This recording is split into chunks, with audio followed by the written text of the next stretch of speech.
बहुत पुराने वेलियां दी गल है कि सुंड ते हल्दी दो सकियां भैणां सन। उन्हां दी मां दा नां सी काली मिर्च। एक दिन हल्दी ने मां नूं कहा, मां, मैं अपने नानके घर जाना है। ਇਹ ਕਹਿੰਦੀ ਹੋਈ ਉਹ ਚਾਹ ਨਾਲ ਗੁਣ ਬਣਾਉਣ ਲੱਗੀ।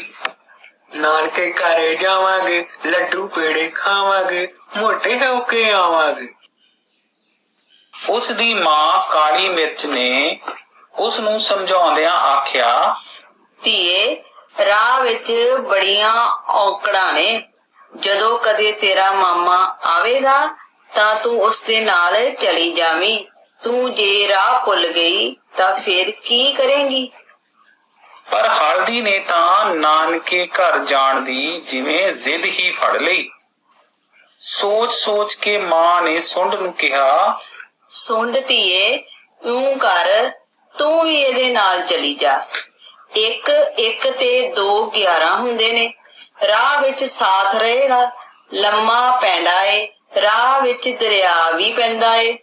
ਉਸ ਵਿੱਚੋਂ ਲੰਘਦਿਆਂ ਤਾਂ ਮੈਨੂੰ ਕੱਲੀ ਨੂੰ ਵੀ ਡਰ ਲੱਗਦਾ ਏ। ਇਹ ਤਾਂ ਉਂਝ ਵੀ ਅਜੇ ਨਿਆਣੀ ਏ।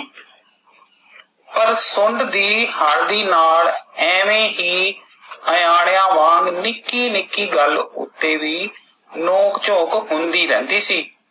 ਸੁੰਡ ਰਤਾ ਕੌੜੇ ਸੁਭਾਅ ਦੀ ਸੀ, ਹਮੇਸ਼ਾ ਆਪਣੀ ਹੀ ਆਕੜ ਵਿੱਚ ਰਹਿੰਦੀ ਸੀ। ਸੋ ਉਹ ਕਹਿਣ ਲੱਗੀ, ਮਾਂ ਮੈਂ ਨਹੀਂ ਜਾਣਾ। ਜਦੋਂ ਮੇਰਾ ਜੀ ਕੀਤਾ ਮੈਂ ਚਲੀ ਜਾਵਾਂਗੀ। ਅਖੀਰ ਹਲਦੀ ਜ਼ਿੱਦ ਕਰਕੇ ਇਕੱਲੀ ਹੀ ਘਰੋਂ ਤੁਰ ਪਈ। ਰਾਹ ਵਿੱਚ ਦਰਿਆ ਆਇਆ। ਠਾਠਾਂ ਮਾਰਦਾ ਪਾਣੀ ਵੇਖ ਕੇ ਪਹਿਲਾਂ ਤਾਂ ਹਲਦੀ ਘਬਰਾ ਗਈ।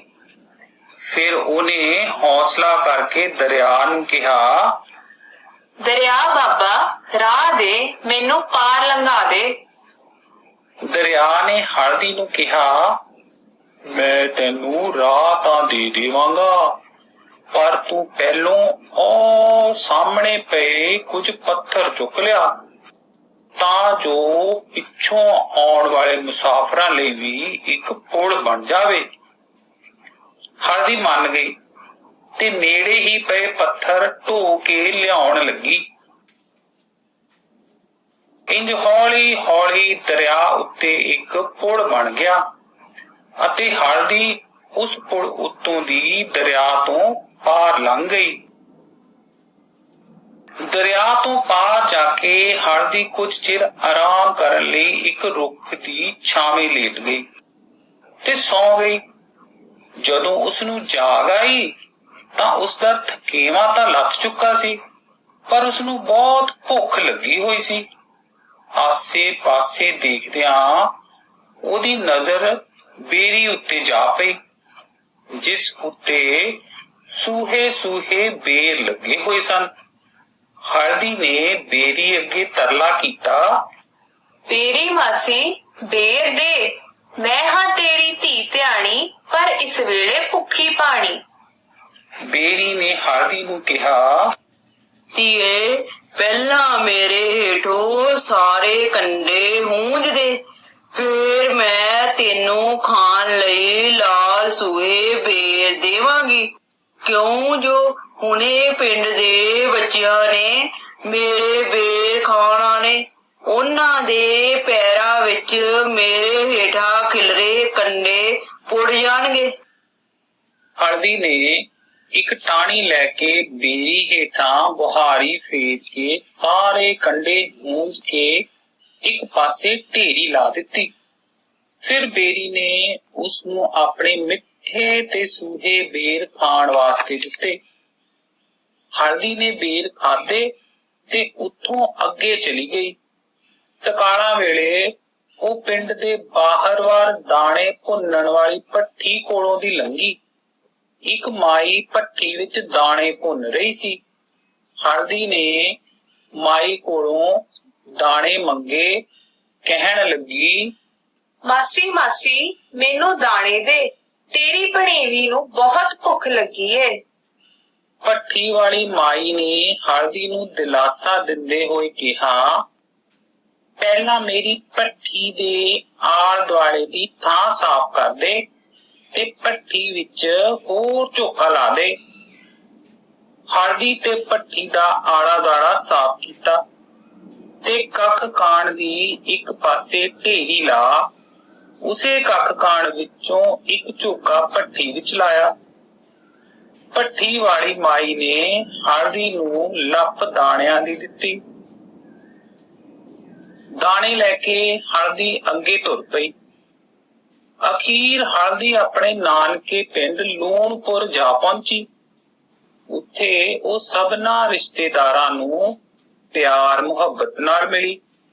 ਉਸਨੇ ਨਾਨੇ, ਨਾਨੀ, ਮਾਮਿਆਂ ਤੇ ਮਾਸੀਆਂ ਨੇ ਉਸਨੂੰ ਬਹੁਤ ਪਿਆਰ ਕੀਤਾ। ਨਾਨਕੇ ਪਿੰਡ ਉਹ ਕਈ ਦਿਨ ਰਹੀ। ਵੇਲੇ ਬੈਠ ਕੇ ਉਹ ਨਾਨੀ ਦਾ ਚਰਖਾ ਢਾਹ ਕੇ ਉਸ ਉੱਤੇ ਸੂਤ ਕੱਤਦੀ। ਰਸੋਈ ਵਿੱਚ ਜਾ ਕੇ ਉਹ ਰਸੋਈ ਦੇ ਕੰਮਕਾਰ ਵਿੱਚ ਨਾਨੀ ਦਾ ਹੱਥ ਵਟਾਉਂਦੀ। ਕੁਝ ਦਿਨ ਲੰਘੇ ਤਾਂ ਹਲਦੀ ਨੂੰ ਵਾਪਸ ਆਪਣੇ ਪਿੰਡ ਮੁੜਨ ਦਾ ਖਿਆਲ ਆਇਆ। ਉਸਨੇ ਨਾਨਾ, ਨਾਨੀ, ਮਾਮਿਆਂ ਤੇ ਮਾਸੀਆਂ ਨੇ ਉਸਨੂੰ ਕੁਝ ਦਿਨ ਹੋਰ ਉੱਥੇ ਰਹਿਣ ਲਈ ਕਿਹਾ, ਪਰ ਹਲਦੀ ਨੂੰ ਮਾਂ ਪਿਓ ਦੀ ਯਾਦ ਆਉਣ ਲੱਗੀ। ਅਖੀਰ ਨਾਨਕੇ ਪਰਿਵਾਰ ਨੇ ਹਲਦੀ ਨੂੰ ਬੜੇ ਪਿਆਰ ਨਾਲ ਉੱਥੋਂ ਵਿਦਾ ਕੀਤਾ। ਜਿਹੜਾ ਸੂਤ ਨਾਨਕੇ ਘਰ ਰਹਿ ਕੇ ਹਲਦੀ ਨੇ ਕੱਤਿਆ ਸੀ, ਉਸ ਦੀ ਨਾਨੀ ਨੇ ਉਸ ਨੂੰ ਜੁਲਾਹੇ ਪਾਸੋਂ ਉੱਨ ਬਣਵਾ ਕੇ ਆਪਣੀ ਦੋਹਤੀ ਹਲਦੀ ਲਈ ਕੱਪੜੇ ਸਵਾ ਦਿੱਤੇ। ਮਾਸੀਆਂ ਨੇ ਖੋਏ ਦੀ ਮਠਿਆਈ ਬਣਾ ਕੇ ਉਸ ਦੇ ਲੜ ਬੰਨ੍ਹ ਦਿੱਤੀ। ਨਾਨੇ ਨੇ ਫਲਾਂ ਦੀ ਨਿੱਕੀ ਜੀ ਟੋਕਰੀ ਲਿਆ ਕੇ ਦਿੱਤੀ। ਮਾਮਿਆਂ ਤੇ ਮਾਸੀਆਂ ਨੇ ਵੀ ਨਿੱਕੀਆਂ ਨਿੱਕੀਆਂ ਚੀਜ਼ਾਂ ਸ਼ਹਿਰੋਂ ਲਿਆ ਕੇ ਉਸ ਦੇ ਝੋਲੇ ਵਿੱਚ ਪਾ ਦਿੱਤੀਆਂ। ਹਲਦੀ ਵਾਪਸ ਘਰ ਜਾਂਦਿਆਂ ਸਭ ਤੋਂ ਪਹਿਲਾਂ ਪਿੰਡ ਦੇ ਬਾਹਰ ਭੱਠੀ ਵਾਲੀ ਮਾਈ ਨੂੰ ਮਿਲੀ ਤੇ ਕਹਿਣ ਲੱਗੀ, ਮਾਸੀ ਨੀ ਮਾਸੀ, ਤੇਰੀ ਧੀ ਧਿਆਣੀ ਘਰ ਚੱਲੀ। ਰਤਾ ਤੂੰ ਠਹਿਰ ਭਣੇਵੀਏ, ਮੇਰੇ ਕੋਲੋਂ ਕੁਝ ਭੁੰਨੇ ਹੋਏ ਛੋਲੇ ਲੈਂਦੀ ਜਾ। ਮਾਈ ਨੇ ਉਸ ਨੂੰ ਭੁੱਜੇ ਹੋਏ ਛੋਲੇ ਦਿੱਤੇ। ਹਲਦੀ ਭੱਠੀ ਵਾਲੀ ਮਾਈ ਕੋਲੋਂ ਲੱਪ ਛੋਲਿਆਂ ਦੀ ਲੈ ਕੇ ਅੱਗੇ ਤੁਰ ਪਈ। ਅੱਗੇ ਰਾਹ ਵਿੱਚ ਉਹਨੂੰ ਉਹ ਬੇਰੀ ਮਿਲੀ। ਹਲਦੀ ਬੇਰੀ ਨੂੰ ਕਹਿਣ ਲੱਗੀ, ਮਾਸੀ ਨੀ ਮਾਸੀ, ਤੇਰੀ ਧੀ ਧਿਆਣੀ ਨਾਨਕੇ ਹੋ ਆਈ। ਬੇਰੀ ਨੇ ਹਲਦੀ ਦਾ ਸਿਰ ਪੜੋਸਦਿਆਂ ਕਿਹਾ, ਰਤਾ ਠਹਿਰ ਧੀਏ, ਆ ਮੇਰੇ ਕੋਲੋਂ ਥੋੜੇ ਜੇ ਬੇਰ ਲੈਂਦੀ ਜਾਈ। ਮੈਂ ਸੂਹੇ ਲਾਲ ਬੇਰ ਤੇਰੇ ਲਈ ਹੀ ਸਾਂਭ ਕੇ ਰੱਖੇ ਨੇ। ਬੇਰੀ ਤੋਂ ਬੇਰ ਲੈ ਕੇ ਹਲਦੀ ਨੇ ਚੁੰਨੀ ਦੇ ਦੂਜੇ ਲੜ ਨਾਲ ਬੰਨ੍ਹ ਲਏ ਤੇ ਨੱਚਦੀ ਟੱਪਦੀ ਅੱਗੇ ਤੁਰ ਪਈ। ਅੱਗੇ ਦਰਿਆ ਆ ਗਿਆ। ਹਲਦੀ ਪੁਲ ਤੋਂ ਲੰਘਦੀ ਹੋਈ ਦਰਿਆ ਨੂੰ ਕਹਿਣ ਲੱਗੀ, ਦਰਿਆ ਬਾਬਾ, ਮੈਂ ਨਾਨਕੇ ਹੋ ਆਈ ਆਂ। ਦਰਿਆ ਨੇ ਹਲਦੀ ਦਾ ਸਿਰ ਪੜੋਸਿਆ ਤੇ ਢੇਰ ਸਾਰੀਆਂ ਸਿੱਪੀਆਂ ਤੇ ਘੋਗੇ ਦੇ ਕੇ ਕਹਿਣ ਲੱਗਾ, ਧੀਏ ਧਿਆਣੀਏ, ਮੈਨੂੰ ਤੇਰਾ ਬਹੁਤ ਮੋਹ ਆਉਂਦਾ ਹੈ। ਕਦੇ ਕਦੇ ਮੇਰੇ ਵੱਲ ਫੇਰਾ ਮਾਰਦੀ ਰਿਹਾ ਕਰੀ। ਹਲਦੀ ਨੇ ਉਹ ਘੋਗੇ ਤੇ ਸਿੱਪੀਆਂ ਵੀ ਚੁੰਨੀ ਦੇ ਲੜ ਨਾਲ ਬੰਨ੍ਹ ਲਏ। ਫਿਰ ਉਹ ਘਰ ਵੱਲ ਚੱਲ ਪਈ। ਹਲਦੀ ਖਾਣ ਪਹਿਨਣ ਦਾ ਸਮਾਨ ਤੇ ਹੋਰ ਬਹੁਤ ਸਾਰੀਆਂ ਚੀਜ਼ਾਂ ਲੈ ਕੇ ਘਰ ਪਹੁੰਚੀ। ਹਲਦੀ ਨੂੰ ਬਹੁਤ ਖੁਸ਼ ਵੇਖ ਕੇ ਸੁੰਡ ਕਹਿਣ ਲੱਗੀ, ਮਾਂ ਮੈਂ ਵੀ ਨਾਨਕੇ ਜਾਣਾ। ਮਾਂ ਨੇ ਉਸ ਨੂੰ ਸਮਝਾਉਂਦਿਆਂ ਕਿਹਾ, ਧੀਏ, ਇੱਕ ਤਾਂ ਰਸਤਾ ਵਿਖੜਾ ਏ, ਦੂਜਾ ਤੇਰਾ ਤੇ ਸੁਭਾਅ ਵੀ ਰਤਾ ਰੁੱਖਾ ਏ। ਤੂੰ ਇਕੱਲੀ ਕਿਧਰੇ ਨਾ ਜਾ। ਜਦੋਂ ਤੇਰਾ ਮਾਮਾ ਆਇਆ ਤਾਂ ਤੂੰ ਉਹਦੇ ਨਾਲ ਚਲੀ ਜਾਵੀਂ। ਪਰ ਸੁੰਡ ਨੇ ਮਾਂ ਦੀ ਇੱਕ ਨਾ ਮੰਨੀ। ਸੁੰਡ ਘਰੋਂ ਤੁਰ ਪਈ, ਨਾ ਮਾਂ ਤੋਂ ਸੀਸ ਲਈ ਤੇ ਨਾ ਪਿਓ ਦੀ ਆਗਿਆ ਲਈ। ਜਾਣ ਵੇਲੇ ਜਦੋਂ ਹਲਦੀ ਨੇ ਸੁੰਡ ਨੂੰ ਕੁਝ ਸਮਝਾਉਣਾ ਚਾਹਿਆ ਤਾਂ ਸੁੰਡ ਸਗੋਂ ਉਹਦੇ ਨਾਲ ਝਗੜ ਪਈ ਤੇ ਰੁੱਖੀ ਹੋ ਕੇ ਕਹਿਣ ਲੱਗੀ, ਤੂੰ ਕੌਣ ਹੁੰਦੀ ਏ ਮੈਨੂੰ ਸਮਝਾਉਣ ਵਾਲੀ? ਮੈਂ ਤਾਂ ਜਾਵਾਂਗੀ ਤੇ ਉਹ ਵੀ ਇਕੱਲੀ ਹੀ। ਹਲਦੀ ਨੇ ਛੋਟੀ ਭੈਣ ਸੁੰਡ ਨੂੰ ਸਮਝਾਉਂਦਿਆਂ ਕਿਹਾ, ਸੁੰਡ ਭੈਣੇ, ਮਾਂ ਠੀਕ ਕਹਿੰਦੀ ਹੈ। ਉਂਝ ਵੀ ਸਿਆਣੇ ਕਹਿੰਦੇ ਨੇ ਕਿ ਕੋਈ ਕੰਮ ਕਰਨ ਲੱਗਿਆ ਜੇ ਕੋਲ ਹੋਰ ਕੋਈ ਨਾ ਵੀ ਹੋਵੇ ਤਾਂ ਕੰਧਾਂ ਨਾਲ ਵੀ ਸਲਾਹ ਕਰ ਲਈਦੀ ਹੈ। ਮਾਮਾ ਜੀ ਆਉਣਗੇ ਤੇ ਤੂੰ ਉਹਨਾਂ ਨਾਲ ਚਲੀ ਜਾਵੀਂ। ਮੈਨੂੰ ਤੇਰੇ ਤੋਂ ਵੱਧ ਸਮਝੇ ਵੱਡੀ ਆਈ ਮੈਨੂੰ ਸਮਝਾਉਣ ਵਾਲੀ। ਮੈਂ ਤਾਂ ਜਾਵਾਂਗੀ ਤੇ ਉਹ ਵੀ ਇਕੱਲੀ ਹੀ। ਇਹ ਕਹਿ ਕੇ ਉਹ ਘਰੋਂ ਤੁਰ ਪਈ। ਰਾਹ ਵਿੱਚ ਪਹਿਲਾਂ ਦਰਿਆ ਆਇਆ। ਉਹ ਪੁਲ ਤੋਂ ਟੱਪਣ ਲੱਗੀ ਤਾਂ ਦਰਿਆ ਨੇ ਕਿਹਾ, ਧੀਏ, 4 ਪੱਥਰ ਪੁਲ ਲਈ ਰੱਖਦੀ ਜਾ। ਇਸ ਤਰ੍ਹਾਂ ਪੁਲ ਹੋਰ ਚੌੜਾ ਤੇ ਮਜ਼ਬੂਤ ਬਣ ਜਾਵੇਗਾ ਤੇ ਲੰਘਣ ਵਾਲੇ ਹੋਰ ਮੁਸਾਫਰਾਂ ਨੂੰ ਵਧੇਰੇ ਸੌਖ ਰਹੇਗੀ। ਮੈਂ ਕੋਈ ਤੇਰੀ ਨੌਕਰ ਹਾਂ? ਸੁੰਡ ਨੇ ਦਰਿਆ ਨੂੰ ਖਿੱਚਦੇ ਹੋਏ ਕਿਹਾ। ਦਰਿਆ ਪਾਰ ਕਰਕੇ ਸੁੰਡ ਕਾਲੇ ਕਾਲੇ ਕਦਮ ਪੁੱਟਦੀ ਅੱਗੇ ਤੁਰ ਪਈ।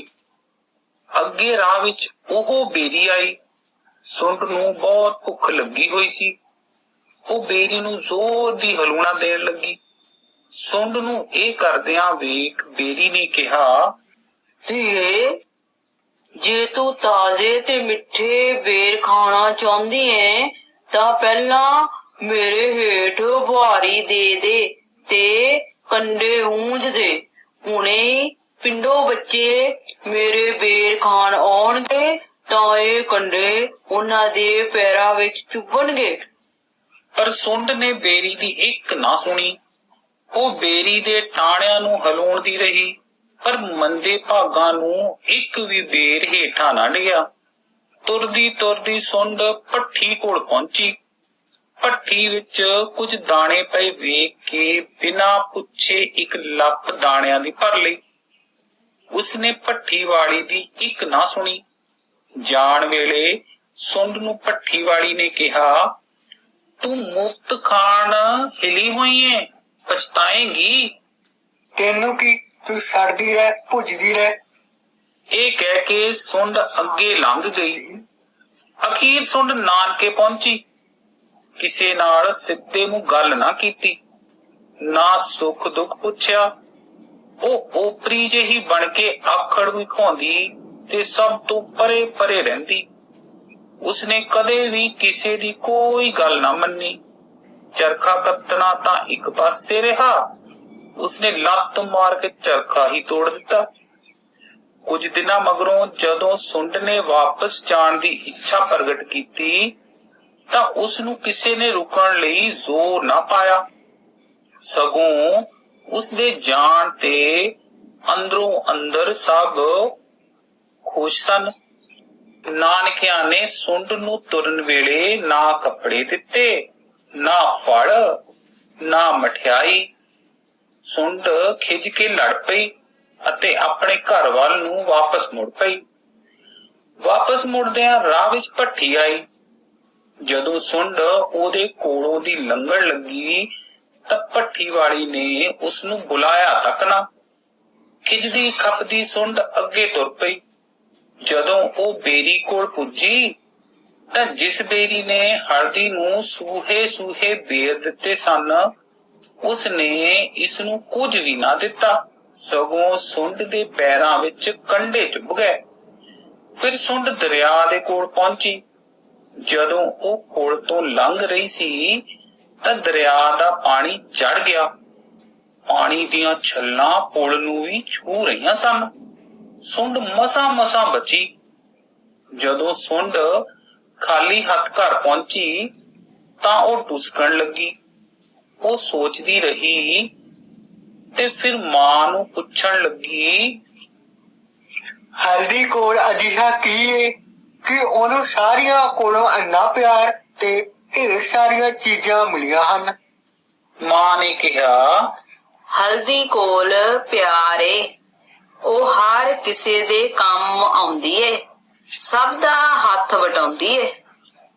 ਇਹ ਸੁਣ ਕੇ ਸੁੰਡ ਨੂੰ ਆਪਣੀ ਗਲਤੀ ਪਤਾ ਲੱਗ ਗਈ। ਉਹ ਆਪਣੇ ਕੀਤੇ ਤੇ ਬਹੁਤ ਪਛਤਾਈ ਤੇ ਅੱਗੇ ਤੋਂ ਉਸਨੇ ਚੰਗੇ ਬਣਨ ਦਾ ਪ੍ਰਣ ਕਰ ਲਿਆ।